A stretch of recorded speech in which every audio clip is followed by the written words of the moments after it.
നല്ലത് ഒരുവൻ ഉപേക്ഷിച്ചാൽ അള്ളാഹു അവനെ തിന്മ കൊണ്ട് പരീക്ഷിക്കുമെന്നാണ്.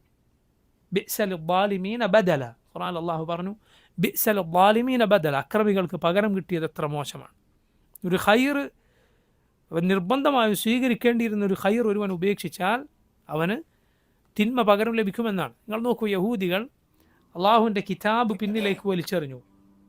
അള്ളാഹുവിൻ്റെ കിതാബ് പിന്നിലേക്ക് വലിച്ചെറിഞ്ഞു. ഖുർആൻ സൂറത്തുൽ ബഖറയിൽ അള്ളാഹു അത് പറഞ്ഞു നോക്കൂ നിങ്ങൾ, നബദ ഫരീഖും മിനൽ ലദീന ഊതുൽ കിതാബ കിതാബ് അല്ലാഹി വറാഅ ദുഹൂരിഹിം.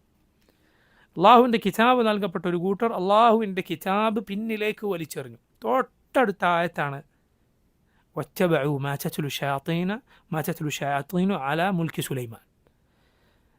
ഷെയ്ത്താൻമാർ സുലൈമാൻ അലൈഹിസ്സലാമിൻ്റെ മുൽക്കിനെ കുറിച്ച് പറഞ്ഞുണ്ടാക്കിയതെന്തോ അതവർ പിൻപറ്റി, സിഹർ പിൻപറ്റി. അള്ളാഹുവിൻ്റെ കിതാബ് വലിച്ചെറിഞ്ഞപ്പോൾ അവർക്ക് പകരം കിട്ടിയതെന്താ? സിഹറാണ്.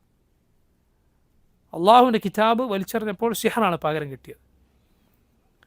എന്നതുപോലെ നോക്കൂ, തിന്മകൾ ഉപേക്ഷിച്ചവർക്ക് അതിന് കണക്കായത് പകരം, നന്മകൾ ഉപേക്ഷിച്ചവർക്ക് അതിന് കണക്കായത് പകരം തിന്മയിൽ നിന്ന് കിട്ടുന്നത് കാണാം.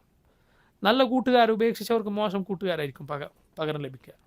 നല്ല ആശയം ഉപേക്ഷിച്ചവന് മോശം ആശയമായിരിക്കും പകരം ലഭിക്കുക.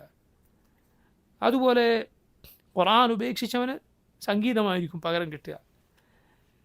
ഇങ്ങനെ എന്താണോ ഒരാൾ നന്മയിൽ ഉപേക്ഷിക്കുന്ന അതിൻ്റെ കണക്കായ തിന്മ കൊണ്ട് പരീക്ഷിക്കപ്പെടും എന്നാണ്. ഇതിന് ഒരുപാട് വശങ്ങളുണ്ട്. പണ്ഡിതന്മാർ പറഞ്ഞത് കാണാം, ഒരാൾ അനാവശ്യത്തിന് നേരം ചെലവഴിച്ചാൽ, അവൻ്റെ അനാവശ്യമായതിൽ മുഴുകിയാൽ ആവശ്യമുള്ള പലതും അവൻ മറന്നുപോകും. വളരെ ശ്രദ്ധിക്കേണ്ട കാര്യമാണ്.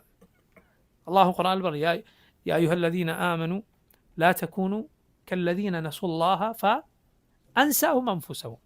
അള്ളാഹുവിനെ മറന്നു കളഞ്ഞവരെ പോലെ നിങ്ങളാകരുത്. അള്ളാഹുവിനെ മറന്നപ്പോൾ എന്തായി? അള്ളാഹു അവരെ തന്നെ മറപ്പിച്ച് കളഞ്ഞു എന്ന് പറഞ്ഞാൽ അവനവൻ്റെ മസാലിഹ് മഫാസിദ് എവിടെയാണ് എന്നത് മറന്നുപോകും.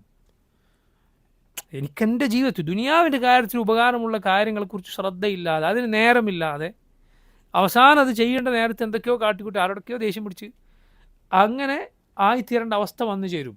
എപ്പോൾ? ഞാൻ അനാവശ്യമായതിൽ എൻ്റെ സമയം ചെലവഴിച്ച. വളരെ വളരെ ശ്രദ്ധിക്കേണ്ട കാര്യമാണ്.